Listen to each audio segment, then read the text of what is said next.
Welcome back to the Compassionate Capitalist Show. Thank you again for tuning in. Thank you again for sharing your thoughts about this show and sharing the show with other folks.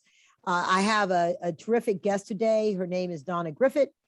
And when her media people contacted me to be a guest on the Compassionate Capitalist Show, of course, her credentials were impeccable, but I had to dig a little deeper. And I saw this quote from an interview of hers in Forbes magazine when she was interviewed. Needless to say, pitching isn't an exact science. It's more of an art form, Griffith says. Persuading investors to hand over millions of dollars requires excellent presentation skills, a forensic knowledge of the numbers, and ability to create FOMO, fear of missing out. I was like, voila, she's my soul sister. Yay! Yeah. In this world of raising capital, in my workshops I've done on raising capital, when I've coached founders, I talk exactly about that. It's a little bit of science and your data and knowledge and a whole lot of art and triggering that emotion of FOMO, because we're going to get into that and how to create that in your pitch with investors and the differences even between men and women, founders pitching and raising capitals, the nuances of virtual pitching versus in-person pitching, and of course, the art of storytelling to get your message across, because Donna Griffit is the corporate storyteller. She is that corporate storyteller. That is her claim to fame. And really, if you go to her website, which is her name, Donna Griffit, and Griffit is with two F's, ITGRIFFIT. She's no age. Not Melanie. Yes. She's worked with globally for over 16 years with Fortune 500 companies, startups, and investors in a wide variety of industries. And through her guidance, clients have raised over $1 billion. She was recently featured in Forbes. That's what I referenced at the start, where she explained how she helped female founders raise millions from investors. And we'll talk about that. And according to the Next Web, Donna is in the top 100 of the best tech and business women speakers. Now, one of my goals is to get on that list too. Yes, ma'am. So welcome to the Compassionate Capitalist Show, Donna. Really excited to have you here. Thanks for having me, Karen. This is awesome. Great to meet someone who's put angel investing on the map as much as you have. Thank you so much. So let's start by sharing with our audience how you became this sought after corporate storyteller that you are, because your satisfied client list looks like the who of corporate America. So you're advising startups and Fortune 500 companies. How did that happen? So I see life as a series of, signs that kind of flash up at us as we ride down our highway, and maybe we're too busy to see them, but then you'll have like the Vegas flashing, like pay attention. And those are the pivotal moments that if you really take notice, then your life goes in the direction that you really were meant to, or will have an amazing time. So I was really, really lucky to, at a few pivotal points in my life and my career, find that pathway. So I was an actress from the time I basically could speak, but something in me knew that it wouldn't be quite enough, because I didn't want to be waiting tables when I was 30. So I had to find something that I loved as much, but also could make a living doing. And when I was 16, I found out that there was this thing called drama therapy. And I was just like, oh my gosh, somebody created a profession for me. Yeah. And I found out that they had a master's program at NYU. Everything I did from that point on was geared at getting into that program. I did my undergrad in theater, sociology, and anthropology, and did a lot of acting and a lot of working with people. And I got into the program, and the year before 9/11 hit, I was living in New York, but that's a whole other story. But when I got in and started experiencing it, I realized that it basically would be working my tail off and making a starving artist's salary. And I said, okay, didn't give up acting to do that. What else can I add to this to kind of find that other piece of, the Japanese call it ikigai. It's your reason for being. It's being in the middle of what the world needs, what you're good at, what you love doing, and where you can make money. You can't not have that piece in. So I was in a lecture in like a post-grad program, and one of the speakers said, I have a friend that travels the world and gives workshops. and inspires me. I'm like, oh my gosh, one of those flashing light Vegas moves. Pay attention. I was like, that's exactly what I want to do. I want to talk to people. I want to inspire them. I want to be up in front of a group with like the acting love, but also help them with whatever skills I could give.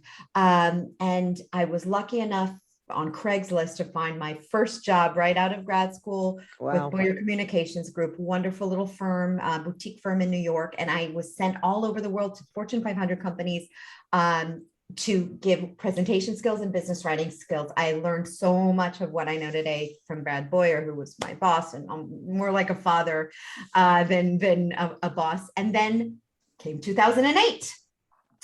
Fun time. We talked about that for a minute. A lot of pivots happening in 2008. A lot of pivots happening. But what I noticed within that pivot, as I was trying to figure out, okay, I've never had a 9-to-5 job, what do I do now? Was I was sent a startup in the form of a cardiothoracic surgeon who needed help with his professional speeches. And he had created 2 amazing medical devices. And he said, do you also do startup pitch decks? Flashing lights. No, I haven't ever worked with a startup, but hey, a story's a story. I created There you go. And the rest is history. And how I built up my name and reputation, because I was like, okay, I'm gonna be working with startups now. People were like, startups aren't going to pay you. Startups don't have money. Startups, all the little voices. And I said, okay, we'll find a way. My husband and I, when we got married, he insisted on us making a crest, a family crest, and I had to find a slogan in Latin.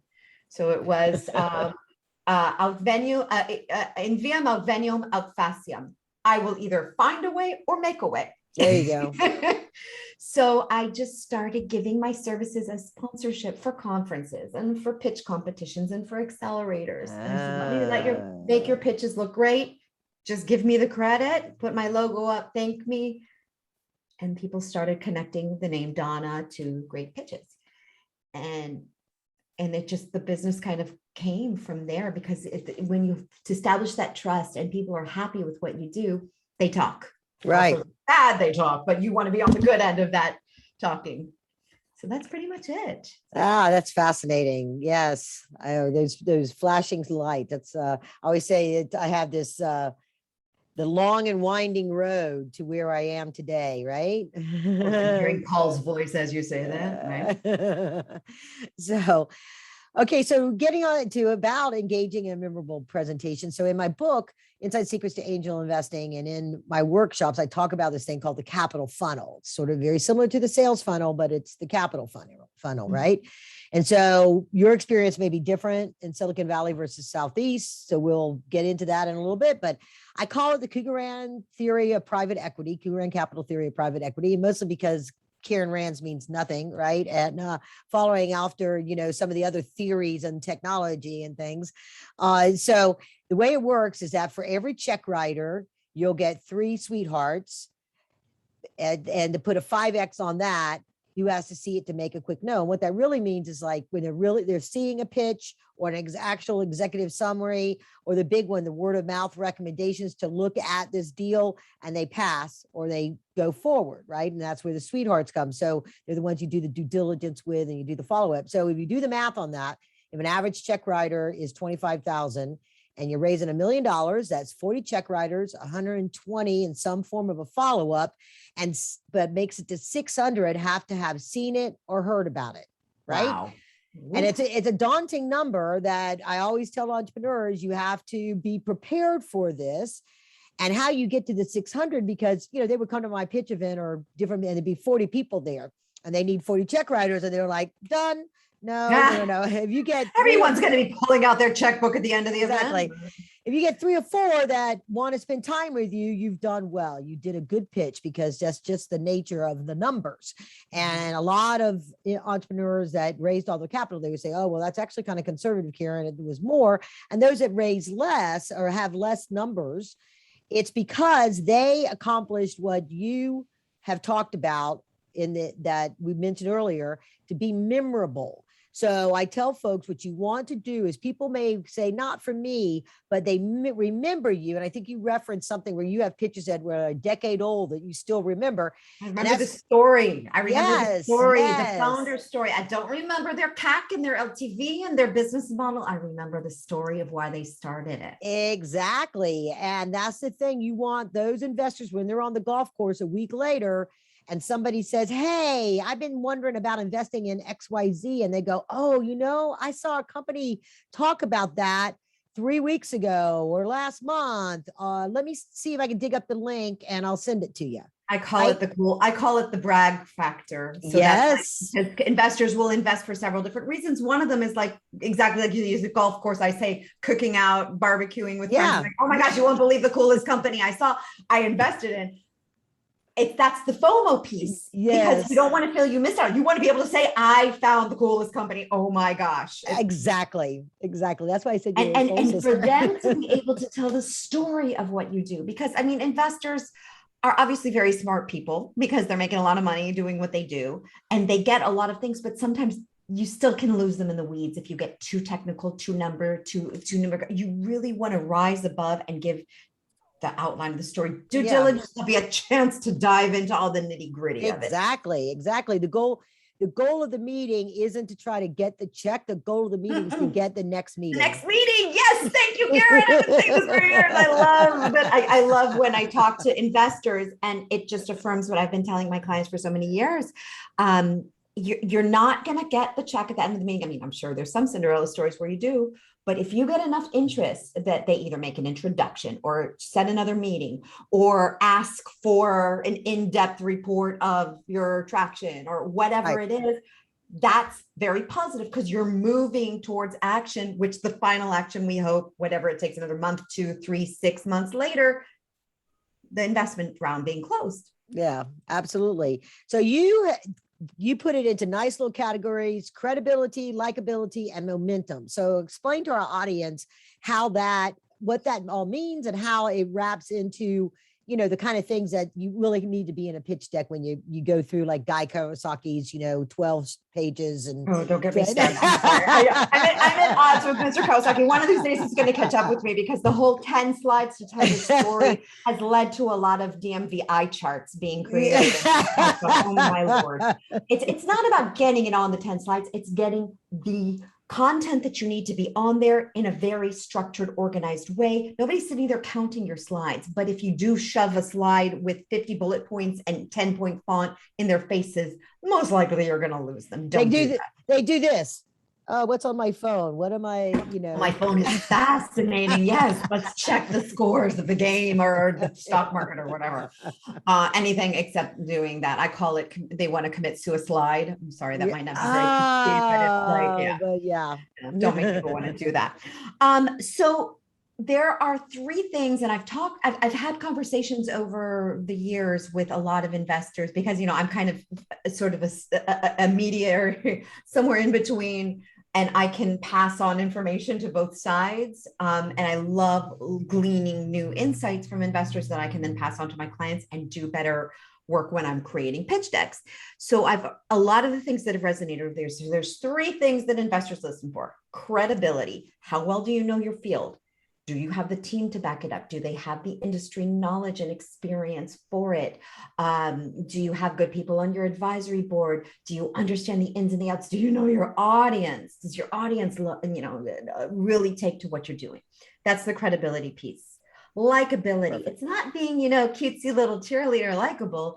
It's being open-minded, coachable, flexible. Yes. Have you ever sat with a team and you ask them a question and they start arguing with you or anything? Oh, it's the worst. And it's like, bye-bye, that's not going to happen. So a lot of times I've seen investors ask pointedly difficult questions just to kind of see what response they get. And you want to be able to show that you have something to learn, that you're open. I mean, I'm sure as an investor, this past year and a half has been crazy. And you've seen a lot of companies either close or pivot. And there were some very difficult conversations. Right. You want to know that you have a partner for these conversations. Mm-hmm. And then momentum. How far have you gotten? Do you have where's your product at? Where's your sales and your funnel, your pipeline? Where are the numbers, engagement, like the good metrics, not just the vanity metrics, things that show how far you've gotten, social proof, testimonials, IP, whatever it is that shows. So these three things have to constantly be reflected in your slides. At least one of those be touched on in each slide. Yeah, absolutely. And then the story comes in weaving that all together as like your history, your motivation. You also, I think you talk about like sort of like the mission statement. People really get bogged down in mission statements a lot of times where they make them way too complex than what they when you're trying to say, what is your passion and what is it that you're trying to do? Because after all, compassionate capitalist, that's part of it, is that an investor aligns with the passion of the entrepreneur and they want to make money doing it along with that company. Absolutely. So I love threes. So going again in threes, if we're looking at the 3 layers of messaging that you also have to have in there, Simon Sinek talks about the why. Why people don't buy what you do, they buy why you do it. That's exactly your vision, your passion. So first of all, I like starting off with a vision statement of where you're going. It may not be exactly where you're at now, but it's where you're heading for. What are you aiming to change? What will you be when you grow up? Then you have the what. What is your product? Your simple solution statement, which should be, we do X for Y by Z. Anyone could get it. An 8-year-old, my grandmother, my grandfather, whoever it is listening will automatically understand. And in that bit, you can also then show the product. You should be showing the product. And then that's the how. The demo, how does it work? What's behind it? What's the technology? What's the genius? What's the story? And I suggest showing your product in the context of a user story. So your user journey, showing your understanding, their onboarding, their struggle before, how it worked, some cool features, and then the results, and then their loving testimonial. Oh my gosh, this is the best thing that ever happened to us. We're never going back to the old way. So that's another 3 layers of messaging that have to be baked in there. Yes, absolutely. So totally 100% agree with that, of course. And so let's talk about, when it comes to fundraising and using the formula that you just described and all that stuff, credibility, all the same. That's the same as I've experienced in the Southeast and the Northeast. My experience in Silicon Valley is pretty much virtual, or, because those companies end up migrating this way or whatever. But, what is there a difference in how, like, within the story itself, or what investors look for? On the Southeast, they tend to be much more conservative in how far they want the company to have gotten their momentum compared to necessarily in Silicon Valley. Silicon Valley seems to be more risk tolerant. Giving away money, right? Right. They just throw money on the walls and sees what today. Come, we're throwing money up. No. Okay. So first of all, I've worked with a lot of investors in a lot of places. I have experienced Silicon Valley investors to be extremely sharp and pointed. They get it really fast. So I feel like if I prepare someone for a Silicon Valley investor, they're ready to handle anything. You need to, of course, understand what they're looking for, be able to tell the numbers. But so there's a few things. First of all, the threes and the 3 that I just gave you, those aren't actually the formula. Those are just some, I'll call them flavor enhancers. Okay. But there is a real formula and a structure that I'm happy to talk about in a minute. But so you need investor language of love is numbers. They're not here for the philanthropy of it. Like you said, we want to know that we're going to make our 10X or whatever back. It's not, I'm not just giving you money because I believe in you. You got to believe in them too, but you got to back at the end, especially with VCs that they have GPs to answer to. They have to have a big return on the fund. So make sure you back up everything, even the more qualitative stories, with numbers that show that this is a big market. Now, the formula. This is the winning formula, and this is based on. All right, tune in. Get your pen and papers out. Here it is. Oh my God, yes. So this has been done for thousands of years in storytelling. This is nothing new. It's just adapting it to yet another place, startups. So we've got the problem, the villain, the need, or the opportunity. Which is where you talk about your story, your origin story, why you decided to go on this crazy journey, and then show that it's not just you. This is a big problem or need in the market. Then segue into your solution, the hero who will save Gotham from all the evils of the world. What? That's where the what comes in. and the how, and you show the demo. Then you go into the third part, which is the business, the big market, go to market strategies, your competitive landscape, and then my little silver bullet slide. This is another big secret, Karen, I'm giving away here today. Trends and opportunities. Why you? Why now? What is happening in the market on a behavioral level, on a regulatory level, and on a funding level? People are getting money thrown at them. How do you measure up to that? And then finally, the vision for the future. And this is where oftentimes I find entrepreneurs, especially unfortunately women, don't paint a big enough picture. So if we started off with a vision statement, we want to wrap it up and say, okay, so you've seen our what and our how. Now, how are we getting back to that why from here? What is the seismic shift that we will be bringing to the market 5 years from now when we're grown up a bit? What will we have changed? And there you go. Voila. That's it. That's it. That is exactly time proven, and it's the part where the likability comes in is when they can weave the story that says all that stuff, and it doesn't. The worst. Okay, well, it's not really a trick question. Let's see you can. What's the worst thing that a entrepreneur can do when they're delivering a presentation? Other than arguing, which I already mentioned, over detailing, like getting very technical, very deep with the numbers, putting up Excels, putting up very complex architectures, because they're going to lose you. Let them ask you those questions. It's just enough data to get them excited and want the next meeting. Yeah. And then when they do that, what ends up happening is they turn and they read their chart. They turn and read their chart. Now, if it's a backup, if it's like a Q&A chart, then and they're explaining it, that's big. But when they're delivering their story and they turn and have to read their charts, it's like. I'm a big advocate for minimalism on the slides, visuals, maybe 2-3 bullets to back it up. People are like, yeah, but what if I want to send it out? Create a send out version. Why would you punish people who are sitting in the room trying to listen to you with overloading them with data when maybe later they're going to want to read it? So that's great. Have a send out version, have a little bit more on it. PDF it, send it out, bada bing, bada bang, you're done. And if you do it as a story, it's easier to remember because it's your story. You don't have to remember that number on the chart. And stories resonate. That's the beauty of it, because you're telling a story, I'm resonating with it, I'm nodding, we're both connecting, and there's actually evidence that shows that physically and mentally, bodies align, minds align when a story is that powerful. And that's a beautiful moment, because it's like, how people say we're on the same wavelength. That's not just a saying, it's true. And that's a moment of great influence. When you're on that same wavelength, people are going to want to join you on your journey. Yeah, absolutely. So we're going to segue into the next part about women versus and men, the difference in raising capital and how that happens with a story that I'm going to tell that was perfect into your, creating that vision piece of it. So I early on, this is when I was running my angel group, the Network of Business and Angels and Investors. And there was this woman founder who had developed an app. And this is like real early web stuff where there was really early in mobility.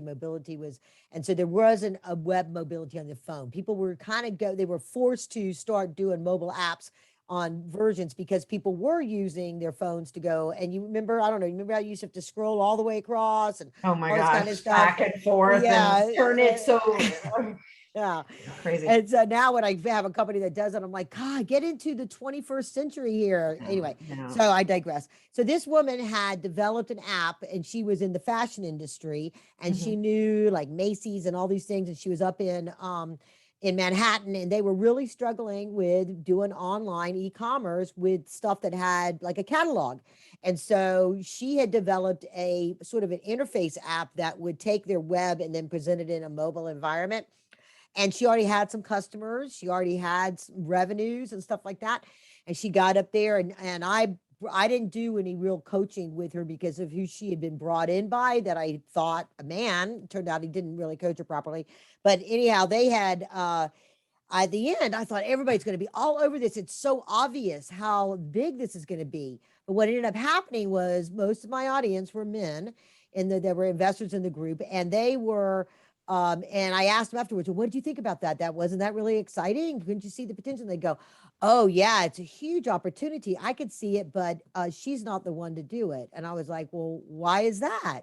They said, because she doesn't see how big the opportunity is. And what she was doing was being conservative, right? Because she didn't want to feel like she was overstating it. And, and being able, and then they'd be calling her, making it too big and too blusterous. And it's to one of the points you made in your article that, you've got, if you know your numbers, and then you have the confidence, being comfortable in your skin, and you can defend your numbers, you can go as big and beautiful as you want to be. And what you really see in your heart of hearts is where this is going to go. Because I was stunned at that. She ended up raising her money, selling the company. It just didn't come from my group, because I gave her that feedback and she worked on that in the future and didn't do that again. That's the coachability, the likability. Yeah, right. And I'm sure she's very grateful for that.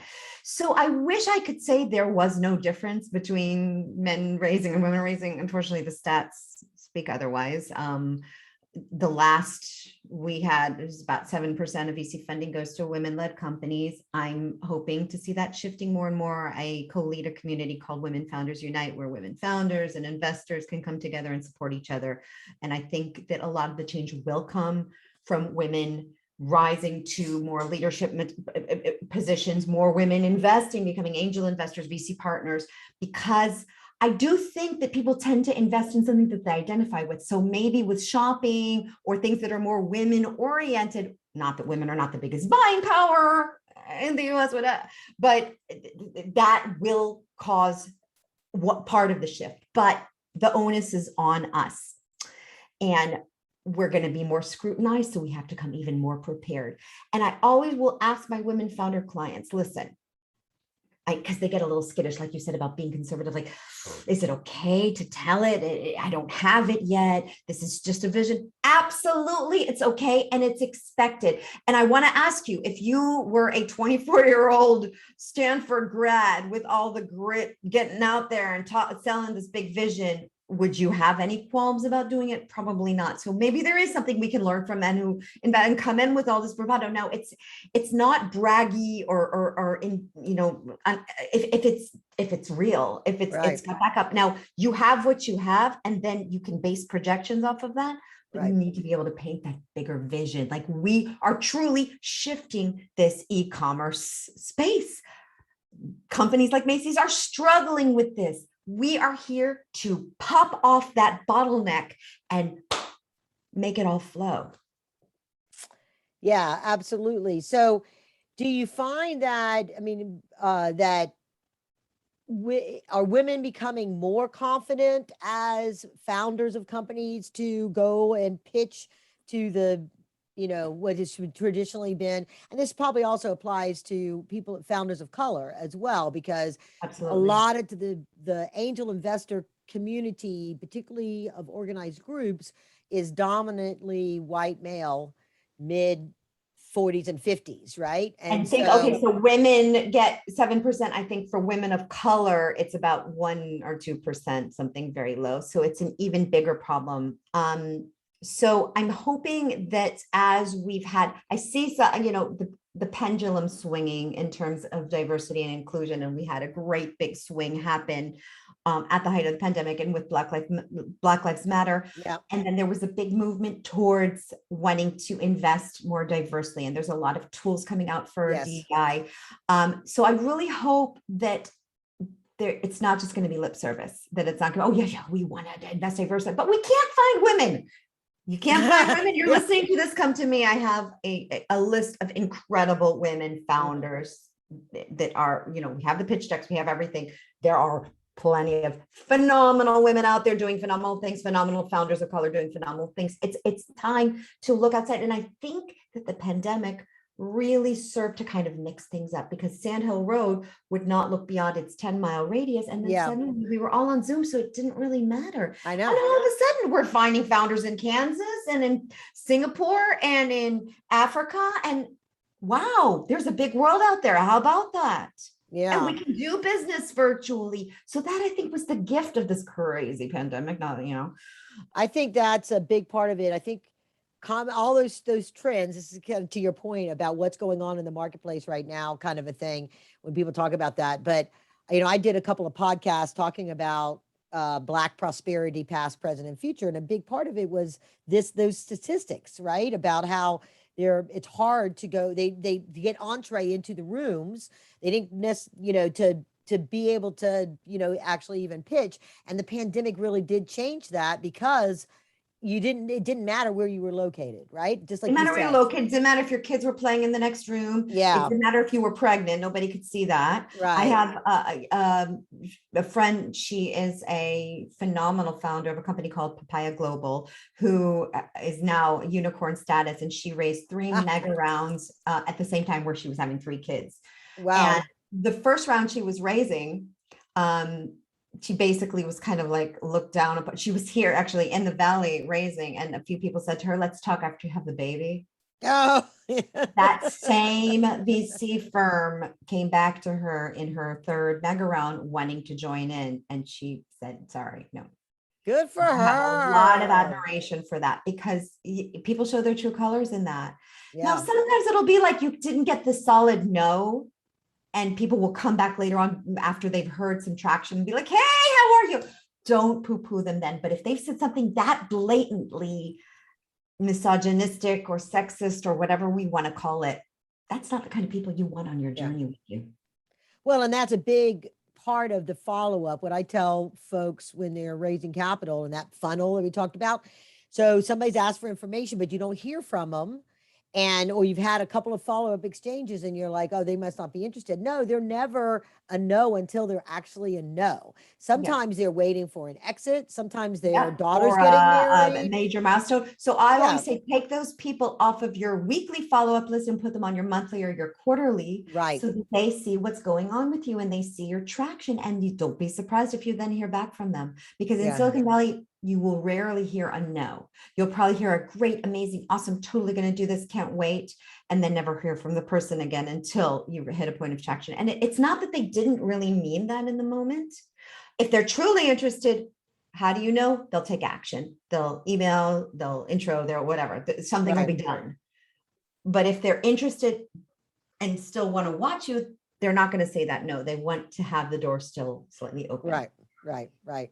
So let's real quick before we wrap up here, let's touch on, is there a difference in the presentation that you deliver in person versus doing it online? Or there's some special things? Because sometimes, you get animated, but you end up being this little tiny box up in the corner when you're doing a virtual presentation to investors, or you're reliant on, they're watching a video of a presentation or a story, and you don't even get to see any kind of who it is, right? Sometimes these Right. virtual meetings, you don't necessarily, there might be a judges panel where you can see the people, but for the most part you don't see everybody that's watching and all the investors are watching. Right. So is there any nuance to being able to deliver that the people may not be thinking about compared to regular? Yes, absolutely. So there's a few things that you want to be mindful of. First of all, when you're in a room, you have that kind of interaction and the feedback, and it feeds your energy. So Right. try to have, I always put the video strip right in the middle of my screen over my slides. People won't see the strip, but then it's like I'm focused on them. So if you can get even some people on video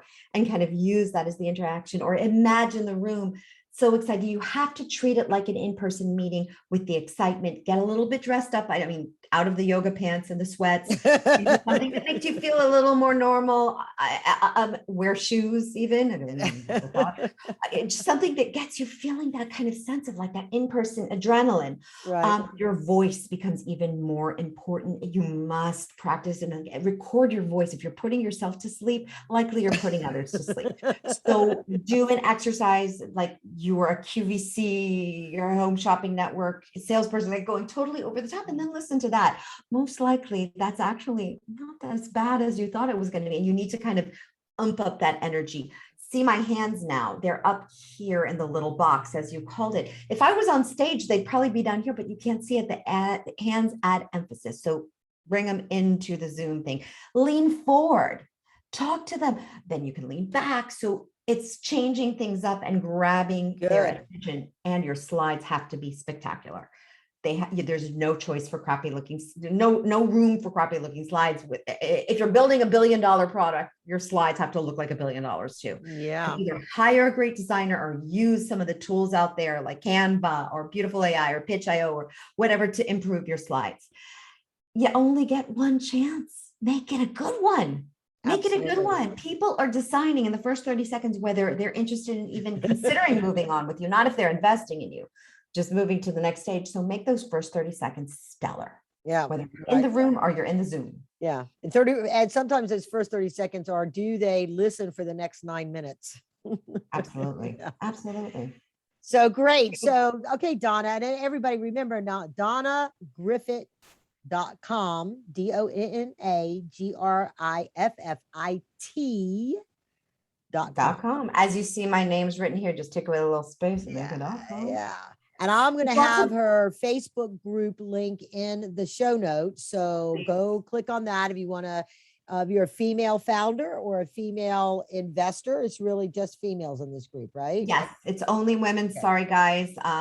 But it's very, very supportive, diverse, and inclusive, and we really try to help. And it's totally nonprofit. We're totally volunteering our time to do it. And there's just some incredible resources in the group. And speaking of resources, on my site, DonnaGriffit.com, under resources, I have some wonderful cheat sheets for building the investor deck, building a sales deck. So you're welcome to check those out. It's kind of like giving away the recipe at a Michelin star restaurant. Some people will cook it at home and love it, and some people will come to the chef to cook it. So, and also anyone listening to the show, mention the show if you reach out to me. Special discount for Karen Rands listeners. For the Capitalist. Terrific. Thank you so much. All right. So final thoughts on your perspective of working with over 1,000 startups and VCs as we say our goodbyes. Be memorable. Tell a story that they will never be able to forget, because people, Maya Angelou said, people will never forget the way you made them feel, and stories make you feel. So leave that memorable, show your humanity beyond, have great numbers, be prepared with the business. But if you really want to be memorable, story. Yeah, absolutely. Thank you so much for being on the show, Donna. This has been terrific. And of course, everybody, please go to KarenRands.co to check out, get the book, check out whatever else, talk about the rest of the podcast, things like that. Share this with somebody, a female founder or a female investor or somebody out there that you know that could benefit from this powerful information. Men too, there are still they can teach them. This is true. They do get to learn how to do a proper presentation to raise capital if they listen to this. You work with a lot of men, and they need the help too. It's not just women. Yes, absolutely. So with that, onwards and upwards. Thank you so much.